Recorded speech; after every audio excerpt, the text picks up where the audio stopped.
What is going on, everyone? My name is Andy. Welcome back to another FPL video. In this one, we're going to look at 10 mistakes to avoid in FPL this season. Some of it will be related to stuff early on, some of it will be related to stuff throughout the season as well, so it should be useful no matter what. If you do enjoy it, give it a like, hit that subscribe button, of course, if you're new around here, and let's jump into it. So this one's probably for slightly newer players, but it's not to blow your chips too early. There's 4 different types of chips in total: wildcard, free hit, triple captain, and bench boost. With the last 3, the free hit, the triple captain, and the bench boost, you only get 1 for the entire season. So once you've used it, that's it, gone. The wildcard is slightly different. There's 2. There's one that has to be used in the second half of the season after the World Cup, and there's one that has to be used in the first half of the season before the World Cup starts. So you have to use it then. So obviously you want to make use of it, and because of those unlimited transfers over the World Cup, you don't want to necessarily save it too late, but I would also say you don't want to use it too early, right? And I'm talking like game week 2, 3, 4,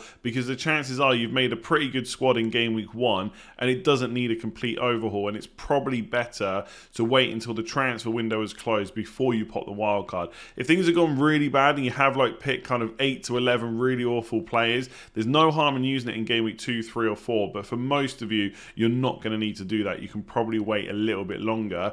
The other chips is definitely easier to kind of decide when to use them. So the free hit chip is very useful for planning later on in the season. We will start to get blank and double game weeks. We won't go into too much detail about what they are right now, but essentially a blank game week is when some of the teams don't play. So if you've got players in your squad from those teams, they won't get you any points that week. And double game weeks are where your team or your players play twice, right? So there's the potential to get more points. And when that starts happening, the free hit chip can be very useful. So I would save that until the second half of the season. Then we'll go into more detail later on during the season about exactly when to use it. Similar with the triple captain, obviously that gives you essentially an extra score for your captain. So if they score 10 points and you captain them, that's 20. If you put the triple captain on, that's 30. And again, most people will save them for the double game weeks, which will come later on in the season, just for that added chance to get a few more points. You can use it in a single game week if you want, but my favorite option is to always use it in a double game week.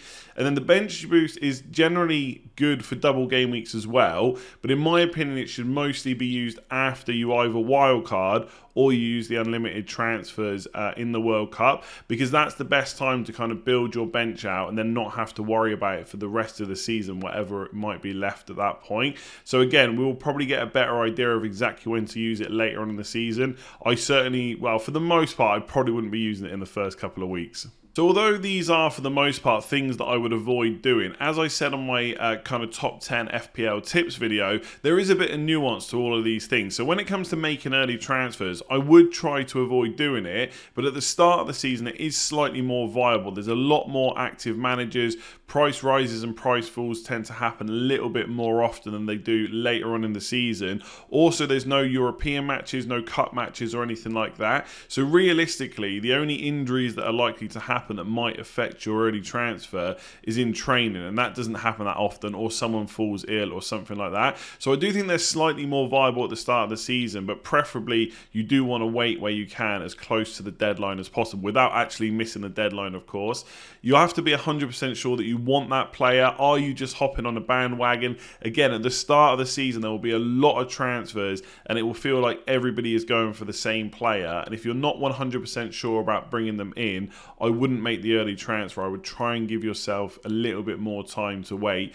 As the season progresses, there's definitely more reason to wait because of those extra matches. So if your team plays, if your players play on the weekend and then they've got European matches in the middle and then another game at the weekend and they get injured in that European game, that can be a problem, right? And it doesn't mean they have to get like a leg breaking injury. It could just be that they're going to miss one match, but you've just brought them in, then they're no good to you for that week. And ultimately, information is key. For the most part, I will try and wait to as close as the deadline as possible to get that extra information, and that can often be a little bit more important than the price rises. There is a bit of a balance. Like for the first few game weeks, you might see me going early, but after that, I will try and wait as long as possible. Okay, so this one's quite hard to avoid, but it's about reacting badly to a poor game week. So those situations where you want to make a lot of transfers straight away, possibly as soon as the matches are finished, maybe even before they've ended, getting wound up by other FPL managers' high scores, especially if you use social media a lot, you want to avoid having to make those transfers early. You almost want to take a little bit of a step back.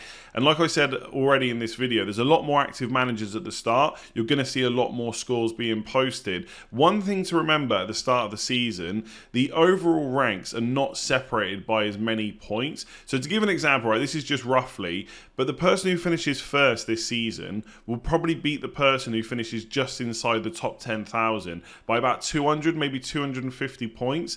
Whereas at the start of the season, especially in the first 4 to 6 game weeks, you might be separated by like 100,000, 200,000, 300,000 places, but the points difference might only be like 10 to 20 points, and that's easily, clawed back over the course of a season. So I would say if you do have a bad week, sleep on any new transfers, right? Don't make transfers straight away. Don't make them on Saturday or Sunday. You may regret them. At least give it till Monday. You've slept through it. Maybe you've waited until the beer's worn off or whatever it might be. Then make those transfers. Obviously, put FPL away for a bit. You can't change what's just happened, right? You can't go back in time, make a different transfer, put a different captaincy on. Just put it away for the weekend. And again, maybe come back to it on Monday or Tuesday or whenever you feel like you really want to go for it. And obviously, reduce your social media time. Again, if managers get high scores, and I'm exactly the same, they will post them. It's human nature and there's nothing wrong with that. But if you're someone that reacts badly to that, you want to take yourself away from it because they are not going to stop posting their scores. So yeah, try not to react badly, but I've got to be honest, it's pretty difficult.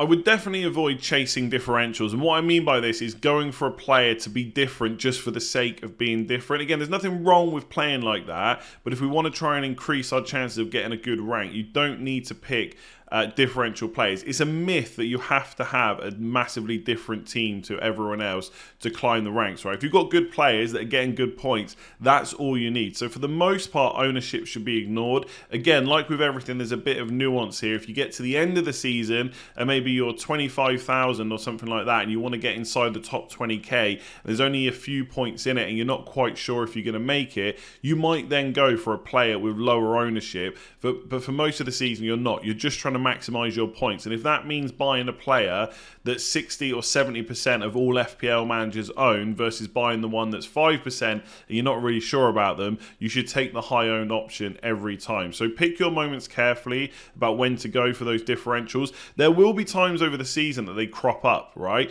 Let's say, for example, that Salah or Kane or Son has done really well and then they go into a bit of a dry spell, right? Maybe it's 3 or 4 weeks they haven't scored too many points. A lot of FPL managers will hold on to those players and you might have the potential then to go a little bit different. It could be for a cheaper player as well, but those moments will crop up and you need to kind of try and pick them carefully rather than trying to constantly go for differentials, right? There's a great tweet and I can't remember who it was, but at the end of the season it's like, okay, I need to make up 10 points, I'm going to go differential. Then the next week I need to make up 20 points, I need to go differential. And you chase these differentials to try and go up the ranks and eventually you just go down and down and down and you just chasing more and more and more. So I would just try and avoid it for the most part. And ultimately, this should always be the thing. Do you actually rate that player as a good pick? Because if you don't, and it's just because they're different, that probably is a red flag to avoid them. Okay, so this is slightly similar to reacting badly, but it's about not being too reactive with transfers and stuff like that. Again, especially at the start of the season, I keep banging on about that,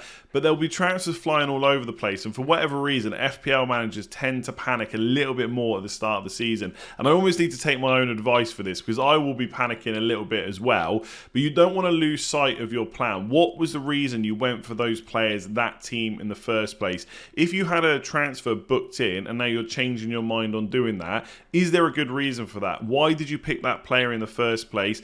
The player you're looking to bring in or take out, has anything changed with them, their team? What was your original plan and why is it now a good reason to kind of change that? So as an example, right, and these are kind of premium players, Haaland and Kane has been talked about a lot. Let's say you go for Harry Kane in game week 1. The reason you're doing that, he's nailed on, going to play 90 minutes most weeks, he's on penalties, etc., etc. Good pre-season, all that stuff we've talked about before. and then he doesn't score in game week 1 and Haaland does, and then you suddenly realise Haaland's got Bournemouth in game week 2. What's actually changed there? We already knew Man City's fixture. We know that in any given week they could score or they might not. Like, just because Harry Kane doesn't score in game week 1 doesn't mean he won't score in game week 2 or 3 or 4. These players don't score every week.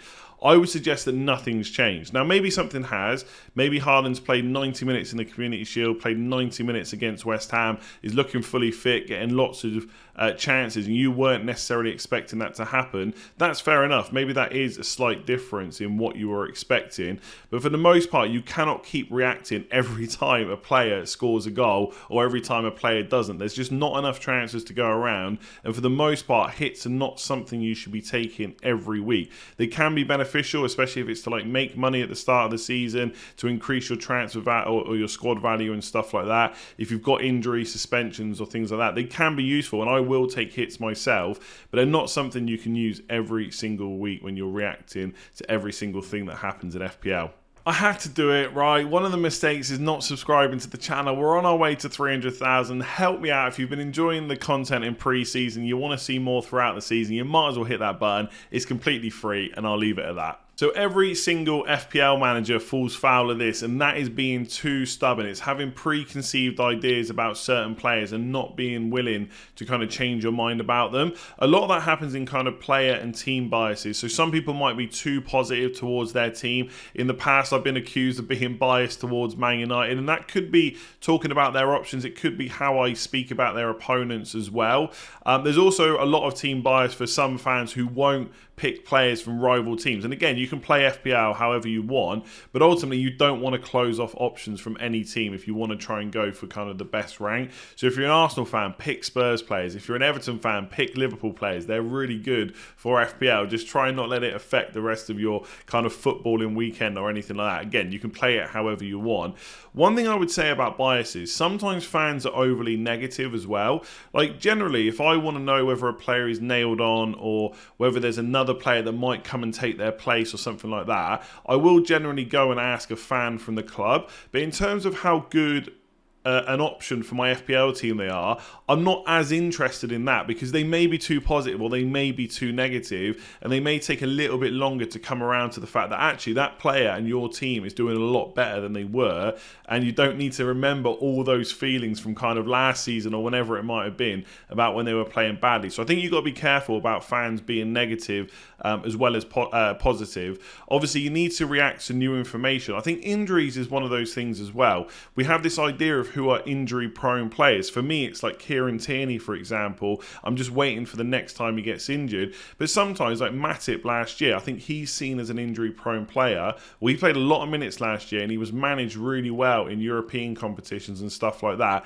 And he was brilliant at the end of the season. And so maybe a few too many of us thought, well, he's injury-prone. We just cannot look at him at all. And I'm not saying he was a better option than Robertson or Trent or Salah, but I think that idea that he's an injury-prone player means we didn't even look at him in the first place, and that was kind of new information. I remember Danny Ings a few years ago, again, a player that we saw as injury prone, but all of a sudden I was looking at it and thought, well, he started 10 weeks in a row, he's playing 90 minutes every single week, maybe he's doing okay this year. So we have to react to new information, and we need to try and not remember when we've been hurt by a player before. Yes, it might happen again, but guess what, they might also get you some decent points too.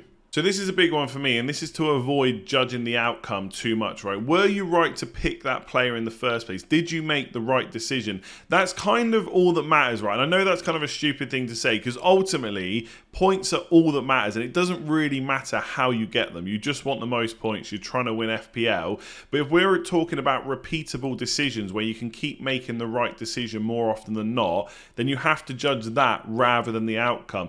Did a player get a bit lucky or a bit unlucky in certain situations? One thing that kind of springs to mind, I do tend to use stats a lot for kind of trying to judge the decision versus the outcome, is Harry Kane and Son towards the end of last season. I remember picking Son up around maybe game week 25, 26, and he didn't do as well as Harry Kane. Now, was that a bad decision from me to pick Son? I would say no. It just so happened that Kane scored more points. fair enough, that happens in FPL. You need to try and get over it. And then around game week 30, the narrative started to shift in the community. All of a sudden, Kane was looking better, striking the ball better, all this stuff came out, and people wanted to switch from Son to Kane. Not necessarily a bad move, and people that didn't have either that were picking up Harry Kane at that point, not a bad decision at all. But all of a sudden, Son started getting the points. So in both scenarios, I think when Son was getting less points than I picked him, I don't think that was a bad decision. And I don't think it was necessarily a bad decision to pick up Harry Kane at that later point when he had started scoring points either. But ultimately, not much should change. We know both these players were great. We know the pros and cons to picking either player. Just sometimes you get the points and sometimes you don't. So you've got to judge that original decision instead. So think about what are the players' prospects going forward if you're now thinking of bringing them in or taking a player out. And did you miss anything in your original decision? Go back and think about why you made it in the first place. Because maybe you did just make a bad decision. That happens to all of us. But I think more often than not, you will decide that you picked the right player. Sometimes it just doesn't work out. That is FPL. So this one is about not having set rules, right? We see them every year. I'm going to take more hits this year. I'm going to take less hits this year. I'm only going to captain these handful of players. I'm not going to captain anyone else. And that is not a good way of playing. You need to be a little bit more flexible in your thinking. Not everything that worked last season will work exactly the same as this year. So to give an example, last year, hits probably did work a little bit more because we had so many double game weeks because of all the cancellations. The chances are this year we're not going to get as many of those cancellations, and therefore hits won't be quite as viable. There's also lots more things to take into account. So sometimes a player will finish really highly, okay? They'll get a really good overall rank, and then people will say, well, how did they did it? Well, they took loads of hits, therefore I've got to take loads of hits. But they'll forget that there's loads of other people who also got good overall ranks that didn't need those hits, and circumstances can be different for different people. So if I pick a game week 1 squad at the start, and I get really lucky, I pick a squad of 15 and they're all getting points, then therefore I've got to make less transfers, right? I'm getting team value without making any transfers. I've got to take less hits, and my rank's going up because my players are getting points. You might have chosen a slightly different 15, and a few of them are getting points, but some of them, they weren't quite as good. Again, sometimes that's just the outcome that happens.